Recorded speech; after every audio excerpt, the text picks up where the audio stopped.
जय हिंद जवानों। Okay classes में आप सभी साथियों का एक बार फिर से स्वागत है। इस वीडियो में आपके लिए लेकर आ चुका हूं मैं दिल्ली पुलिस के लिए इम्पोर्टेंट जीके जीएस के क्वेश्चन। पेपर आपको पता होगा 14 नवंबर से शुरू होने वाला है। 4 नवंबर आज हो चुकी है। 10 दिन का टाइम आपके पास बचा है, तो जितनी तैयारी हो सके कर लीजिए, ठीक है, ताकि बाद में कहीं आपको पछताना ना पड़े। तो पहला क्वेश्चन है, निम्नलिखित में से किस राज्य में महर्षि वाल्मीकि अनुसूचित जनजाति विकास कॉरपोरेशन लिमिटेड है। महर्षि वाल्मीकि अनुसूचित जनजाति विकास कॉरपोरेशन लिमिटेड कहाँ पर स्थित है? आपका कर्नाटक में। अब कर्नाटक से क्या क्या क्वेश्चन आ सकते हैं वो भी मैं आपको बता देता हूँ। कर्नाटक के मुख्यमंत्री आपसे पूछे जा सकते हैं, तो सिद्धारमैया उनका नाम है। साथ में राज्यपाल अगर आपसे पूछ ले तो घबराना नहीं है, थावरचंद गहलोत क्या है? राज्यपाल हैं। बात करते हैं कर्नाटक के कुछ लोक नृत्य हैं जो एग्जाम की दृष्टि से काफ़ी इम्पोर्टेंट हैं, जैसे कि यक्षगान कर्नाटक का ही है। इसके अलावा जूडू हैली, ये भी कहाँ का लोक नृत्य है? कर्नाटक का। इसके अलावा डोलू कुन्नी था, ये भी कहाँ का है? कर्नाटक का। नागमंडला, ये भी कहाँ का है? कर्नाटक का है। इसके अलावा भूता आराधना, ये भी कहाँ का लोक नृत्य है? कर्नाटक का। एक और पूछा जाता है वीरगासु, ये भी इम्पोर्टेंट है और ये भी लोक नृत्य कहाँ का है? कर्नाटक का। कर्नाटक की अगर बात करें तो यहाँ का आपसे एक फेस्टिवल पूछा जाएगा और उस फेस्टिवल का नाम है उगादी फेस्टिवल। पूछा जाता है कि उगादी फेस्टिवल किस राज्य का है, तो उगादी फेस्टिवल लिख लीजिए आप। उगादी फेस्टिवल है आपके कहाँ का? कर्नाटक का। कहाँ का है? कर्नाटक का है, तो इसको भी आप नोट कर लीजिए।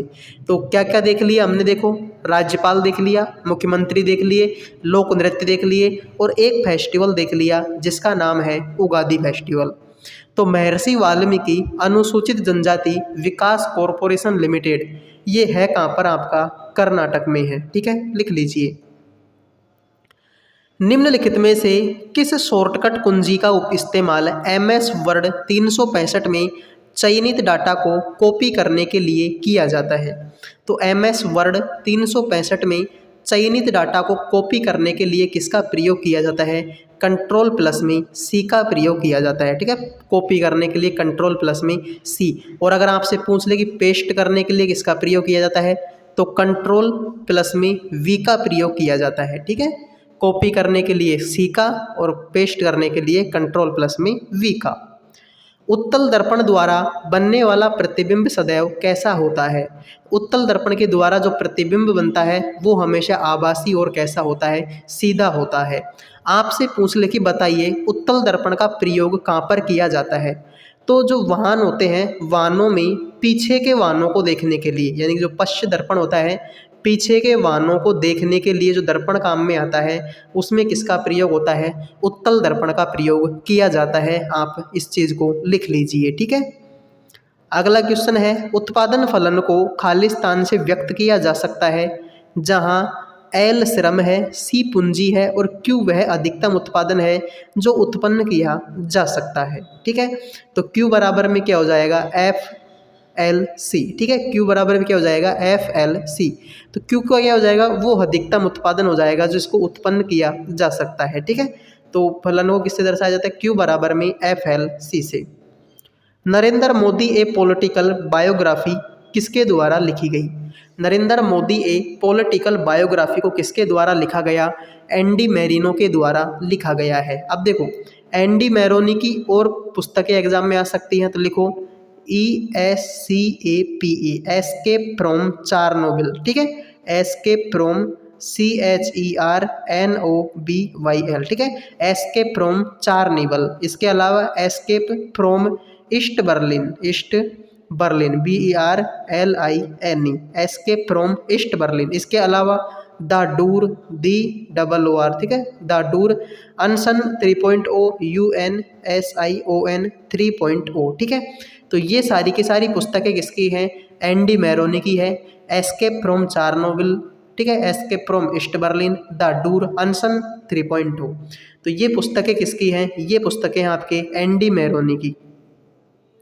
गुजरात का कडाणा बांध किस नदी पर बना हुआ है? तो गुजरात का जो कडाणा बांध है वो आपका माही नदी पर बना हुआ है। गुजरात के मुख्यमंत्री का क्या नाम है? ये भी एग्जाम में आ सकता है, तो लिख लीजिए भूपेंद्र पटेल है। क्या नाम है उनका? भूपेंद्र पटेल। राज्यपाल पूछ ले तो आचार्य देवव्रत। क्या नाम है? आचार्य देवव्रत है। अब गुजरात के लोक नृत्य आपसे पूछे जा सकते हैं, तो लिखिए गरबा बहुत फेमस है, डांडिया भी फेमस है, इसके अलावा भवई। अब भवई राजस्थान का भी है और गुजरात का भी है। इसके अलावा जो इम्पोर्टेंट है वो है टिप्पणी। ठीक है, गरबा डांडिया तो सबको ही पता होगा, लेकिन टिप्पणी अधिकतर को नहीं पता, तो टिप्पणी को लिख लीजिए। इसके अलावा पधर लोक नृत्य और हूडो लोक नृत्य, ये सारे के सारे कहाँ के हैं?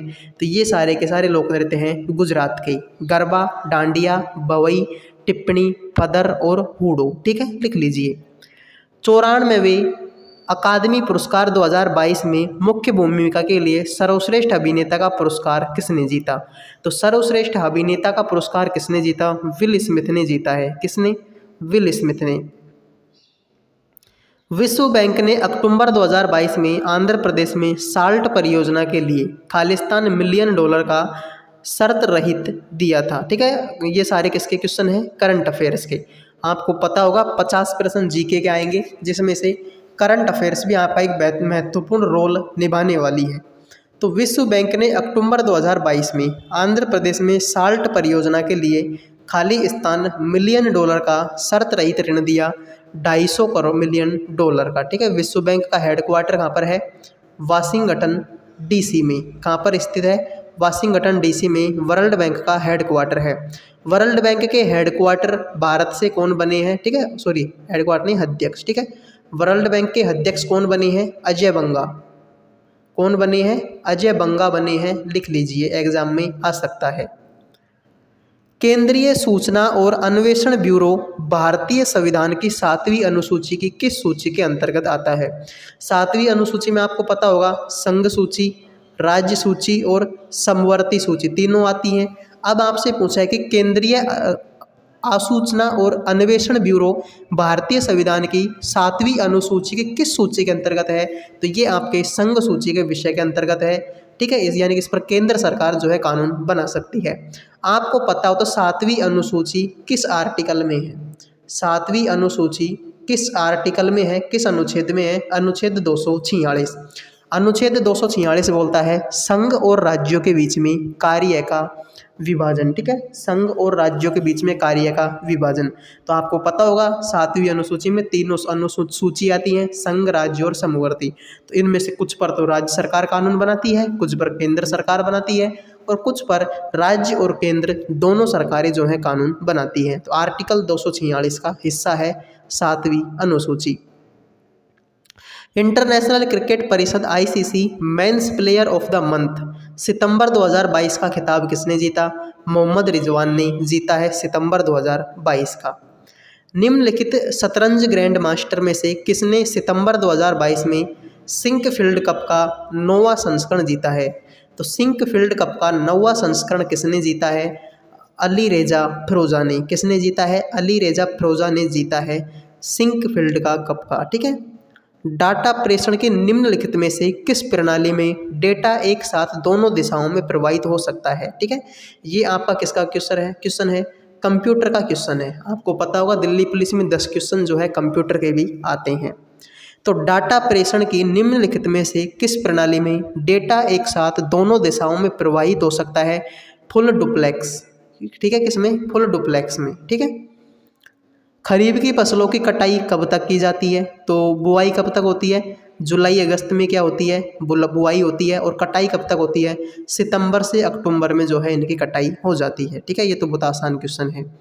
निम्न में से कौन सा कथन सत्य है? इसका मतलब 3 गलत है, 1 सही है। तो धातु अम्लों से क्रिया करके धातु लवण तथा हाइड्रोजन गैस बनाती है। तो देख लेते हैं ये बात सही है कि नहीं। तो धातु, मान लेता हूँ मैं कोई धातु ले लेता हूँ, धातु ले ली मैंने सोडियम। धातु क्या ले ली मैंने? सोडियम। ठीक है, अब इसकी क्रिया करवा देता हूँ मैं कैसे? अम्ल से, यानी कि HCl से मैंने इसकी क्रिया करवा दी। अब बनना क्या चाहिए? लवण और हाइड्रोजन गैस। तो देख लेते हैं, तो क्या बन जाएगा मेरा? NaCl बन जाएगा और लास्ट में क्या निकल जाएगी, हाइड्रोजन गैस निकल जाएगी। बिल्कुल सही बात है, ये धातु लवण तथा हाइड्रोजन गैस बनाते हैं। ठीक है, तो धातु अम्लों से अभिक्रिया करके क्या बनाते हैं, लवण और हाइड्रोजन गैस बनाते हैं। बिल्कुल ये बात आपकी सही है।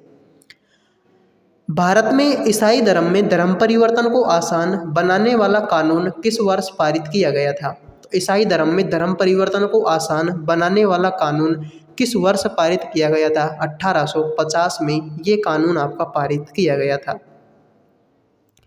खालिस्तान में ब्रिटिश सरकार ने इंग्लैंड के छापेदार सूती कपड़े छींट के इस्तेमाल पर पाबंदी लगाने के लिए एक कानून पारित किया गया था। संयोगवश इस कानून को भी कैलिको अधिनियम ही कहा गया था। तो कैलिको अधिनियम का संबंध कब से है? 1720 से। अब देखो, मैं नहीं आपको ये सलाह दूंगा कि इस टाइप के क्वेश्चनों को आप अटेंड करें। अगर आपको आते हैं तो ही आप इनको अटेम्प्ट करें, वरना फालतू की नेगेटिव मार्किंग में आप ना पढ़ें। ठीक है, तो 1720 का कैलिको अधिनियम। कौन सा एक भारतीय शास्त्रीय नृत्य नहीं है? तो भारतीय शास्त्रीय नृत्य कितने हैं? 8 हैं। एक तो हो गया मणिपुरी, एक हो गया भरतनाट्यम, एक हो गया कथक, एक हो गया कौन सा, कथकली, एक कौन सा हो गया मोहिनी अट्टम, एक कौन सा हो गया सत्रिया, एक कौन सा हो गया सत्रिया, और एक कौन सा हो गया ओडिसी, और एक कौन सा हो गया कुचिपुड़ी, एक कौन सा हो गया कुचिपुड़ी। तो इस तरीके से 8 हमारे क्लासिकल डांस हैं। तो भंगड़ा जो है क्लासिकल डांस नहीं है। भंगड़ा एक लोक नृत्य है। किस राज्य का? पंजाब का। भंगड़ा कहाँ का लोक नृत्य है? पंजाब का। राज्य लोक सेवा आयोग भारतीय संविधान की 7वीं अनुसूची की किस सूची के में अंतर्गत आता है? अब देखिए, अनुसूची से 2 क्वेश्चन आ चुके हैं, तो राज्य सूची का हिस्सा है राज्य लोक सेवा आयोग। ठीक है, राज्य सूची कहाँ से ली गई है? कनाडा के संविधान से लिया गया है। और समवर्ती सूची को कहाँ से ली है? ऑस्ट्रेलिया के संविधान से। निम्न में से कौन पंजाब घराने के एक जाने माने तबला उस्ताद हैं? तो अल्लाह रखा का संबंध किससे है? पंजाब घराने से। पंडित रविशंकर का संबंध बनारस घराने से है, बनारस घराने से। और बिस्मिल्लाह खान का संबंध भी किससे है? बनारस घराने से है। पंडित रविशंकर क्या बजाते हैं? सितार बजाते हैं। बिस्मिल्लाह खान क्या बजाते हैं? शहनाई बजाते हैं। ठीक है, लिख लीजिए। बिस्मिल्लाह खान को 2001 में भारत रत्न भी मिल चुका है, इस बात को भी आप नोट कर लीजिए। ग्रेनाइट किस प्रकार का शैल है? तो ग्रेनाइट जो है अंतर्वेदी आग्नेय शैल है। कौन सा? ग्रेनाइट। भारतीय रिजर्व बैंक ने अक्टूबर 2022 में एक परिसंपत्ति पुनर्निर्माण कंपनी ARC की स्थापना के लिए न्यूनतम पूंजी आवश्यकता को बढ़ाकर कितने करोड़ कर दिया? 300 करोड़ कर दिया। भारतीय सौर गठबंधन की 5वीं सभा अक्टूबर 2022 में कहाँ पर हुई? नई दिल्ली में आयोजित हुई थी। इसको आप नोट कर लीजिए। ठीक है, नई दिल्ली में। आपको कमेंट में बताना है नई दिल्ली के उपराज्यपाल कौन है, उपराज्यपाल कौन है। ठीक है, ये आपको किस में बताना है? कमेंट में बताना है। एक विद्युतीय परिपथ में धातु के तार के दोनों सिरों के बीच विभवांतर B उसमें प्रवाहित होने वाली विद्युत धारा के समानुपाती होता है। तो तार का ताप समान रहे, इसे किस नियम कहते हैं? ठीक है, तो यहाँ पर क्या बोला है? किसी परिपथ के विद्युत धारा में 2 सिरों के बीच में विभवांतर, ठीक है, V विद्युत धारा के समानुपाती होता है। तो क्या होता है? V बराबर में या फिर V समानुपाती I अपॉन में R होता है। ठीक है, इसको आप लिख लीजिए। V बराबर में IR होता है। ठीक है, लिख लीजिए ओम का नियम। क्षेत्रफल की दृष्टि से भारत विश्व का सबसे बड़ा देश है, 7वां। भारत से बड़े वाले देश कौन कौन से हैं? तो उसमें आ जाएगा कौन सा? रूस आ जाएगा, कनाडा आ जाएगा, अमेरिका आ जाएगा, ठीक है, चीन आ जाएगा, ब्राज़ील आ जाएगा, ऑस्ट्रेलिया आ जाएगा। ठीक है, ऑस्ट्रेलिया। ठीक है, तो ये जो है भारत से क्षेत्रफल में बड़े देश हैं, रूस, कनाडा, अमेरिका, चीन, ब्राज़ील, ऑस्ट्रेलिया। किस देश ने 2022 FIH जूनियर महिला हॉकी वर्ल्ड कप जीता? तो FIH जूनियर हॉकी महिला वर्ल्ड कप 2022 में किसने जीता? नीदरलैंड ने। उपविजेता कौन था? उपविजेता कौन था? जर्मनी था। और इसका जो है मेजबान, यानी कि इसका आयोजन कहाँ पर हुआ था? इसका आयोजन हुआ था कहाँ पर? दक्षिण अफ्रीका में। ठीक है, तो विजेता था नीदरलैंड, उपविजेता था जर्मनी और मेजबान था दक्षिण अफ्रीका। तो ये कुछ क्वेश्चन हैं जो आपके दिल्ली पुलिस एग्ज़ाम के लिए बहुत ज़्यादा इम्पोर्टेंट है। मिलते हैं नेक्स्ट वीडियो में, तब तक के लिए जय हिंद जय भारत।